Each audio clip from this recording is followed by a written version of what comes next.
Bialowieza, Poland. Europe's last significant remnant of lowland primeval forest, remaining largely unchanged for centuries, with trees over 400 years old. It's a biodiversity hotspot, including many species dependent on natural processes and threatened with extinction. Also, it's home to the largest population of the iconic European bison. During the Middle Ages, almost all of European forest was cut down. However, the Bialowieza forest remained standing, being a royal and Tsarist hunting reserve. The Polish part of the forest, which is located on the Polish-Belarusian border, is about 600 square kilometers large. It is a United Nations World Heritage Site and designated EU Special Area of Conservation. But now, against the European law and the UNESCO Covenant, the Polish government is responsible for significant cuttings surrounding the core area of the ancient forest.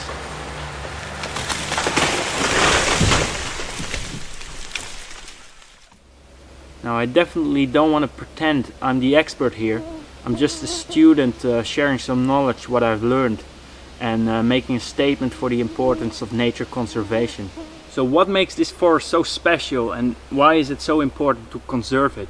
Well, in this forest you will see dynamics you won't see in any other human influenced forest, because the big fallen trees create big canopy openings, and in those places new forest can succeed. So you will see all different patches of forest in different stages, and this diversity makes it a very biodiverse ecosystem. Also, since much of the life in the forest is related to dead wood, the large amounts you find here make it such a rich ecosystem with many different fungi, woodpeckers, etc, etc. So since this is the only primeval European lowland forest we have left, it is just so important to conserve it for its biodiversity, for research, but also especially for people to see what Europe would have looked like if it wasn't that much influenced by human beings. Since March 2016, the Polish government decided to significantly increase timber cutting, with the argument of saving the dying forest from the spruce bark beetle that has infected the Norway spruce trees. And indeed, many of the Norway spruces in this region are dying. Actually, in the wall-tempered European zone, the Norway spruce is struggling. Being sensitive to climate change, especially to increasing drought because of its shallow rootstock, Norway spruces do not have sufficient resistance against bark beetles, leading to more epidemic bark beetle outbreaks, which may become fatal to the trees at a large scale. Not all of them are dying though, especially in a forest like Bialowieza. The diversity in age and tree species make the forest more resistant and make bark beetle outbreaks less severe in comparison with monoculture plantations. The dying of Norway spruces can still be considered a natural process, with which we shouldn't interfere in a natural, undisturbed forest. Through times, environmental circumstances have always changed, which meant species come and go. Now, to be clear, they're not cutting in the strict reserves. However, the patches around these reserves contain also high biodiversity forests with trees over 150 years old. And here the cutting is being done. And this is still UNESCO protected World Heritage. Now, this particular tree was close to 200 years old. It gives a good indication that we're not just dealing with a standard production forest here, but real old stuff. So cutting these trees to prevent bark beetle from spreading is not really a valid excuse, because these recently cutted trees have long been dead.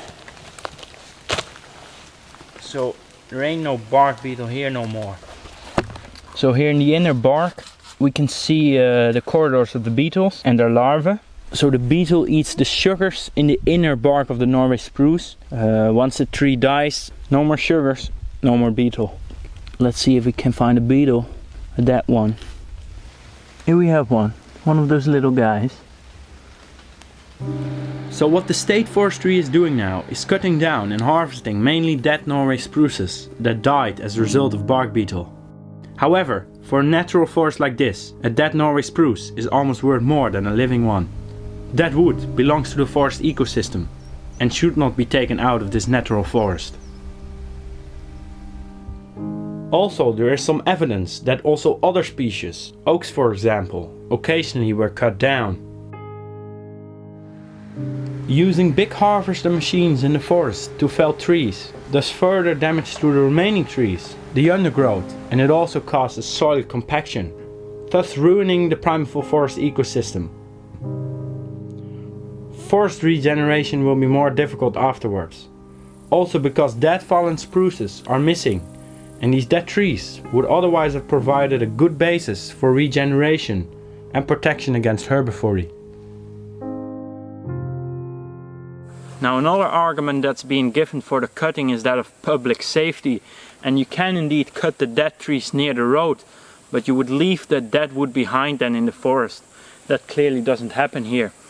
At this particular place we are about 19 meters from the road, so public safety is here definitely not at stake. Removing the dead trees for fire safety then. Well, research didn't prove a clear relation between wildfires and dead standing trees. It seems to be a far-fetched excuse, with the real underlying reason for the forest cuttings just seeming to be timber usage.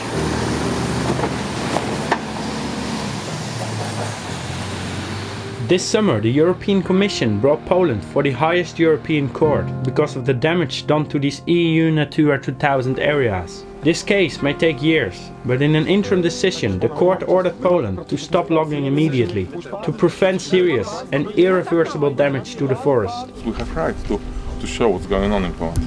But as of now, Poland continues its activities in the Bialowieza forest. By doing so, Poland is risking huge fines and withholding of EU funds. Until Poland will stop their logging actions, independent activists, NGOs and scientists will be giving peaceful resistance against the cutting.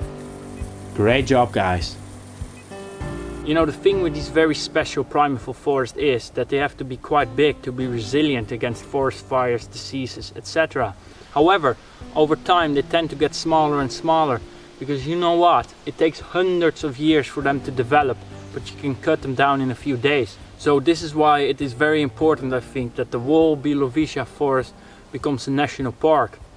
In that way it is well protected, and I think even economically it has more value being a national park than a logging site. Hope this was any interesting. Share, spread the word. You can also support the activist in Bialowieza, link in the description. And I see you on the next video. Take care about nature.